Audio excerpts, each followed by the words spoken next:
Hello, everyone, and welcome back to On the Beat. I'm Stephen Bailey, as always, joined by David Wilson. We'll be in the Carrier Dome tomorrow for Syracuse's noon tip-off against North Carolina. The Tar Heels are one of the more interesting teams in the country this year, with 3 wins against national contenders in Michigan State, Louisville, and Kentucky, and 5 losses to unranked teams. So which one is Syracuse going to get? Which version of the Tar Heels do you think is going to be in the Carrier Dome tomorrow? By that logic, you have to think it's going to be a good North Carolina team. It's tough not only to envision them playing down against Syracuse, considering they played so well against some other highly ranked teams, but it's tough to envision a North Carolina team starting 0-3 in the conference. They're talented, obviously. Marcus Page, a great point guard, a couple of good big men with Bryce Johnson and James Michael McAdoo. It's tough to envision them going 0-3, but I think Syracuse is better than pretty much any team they've played this year, other than maybe Michigan State.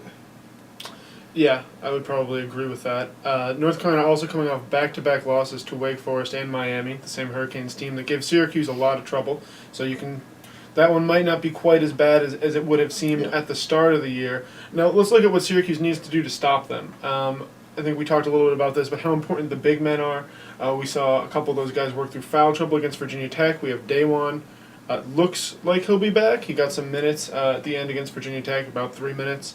I know he's been practicing more. It certainly seems like he'll be playing, but what do they need to do against the Tar Heels to slow down their transition game and help keep Syracuse in control? The key is getting back on D. It obviously anchors the zone, having your center back there. I'm not sure if we'll see Daewon start. It's honestly not the greatest game for Daewon to get back in. He's not as quick as guys like, especially Rakeem Christmas, a guy who can get back and get in the middle of that zone. Having an extra body back, though, is a big benefit if he plays.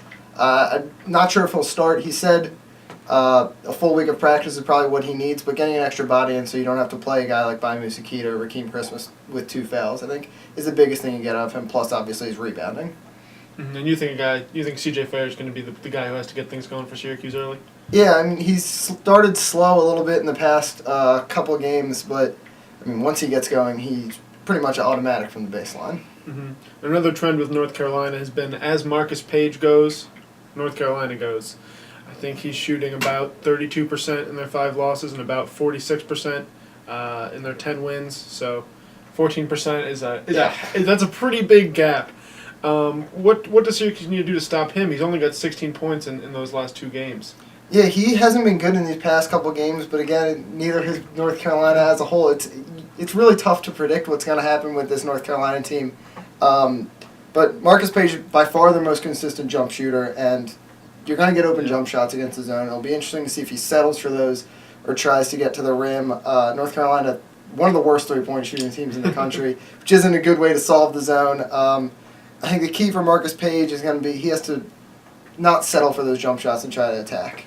I think they're the third to last. Yeah, third to last, and not much better in percentage. So noon tomorrow, Syracuse will take on North Carolina. There's expected to be more than 31,000 people in the Dome. Sure, it'll be fun. What is your prediction, David?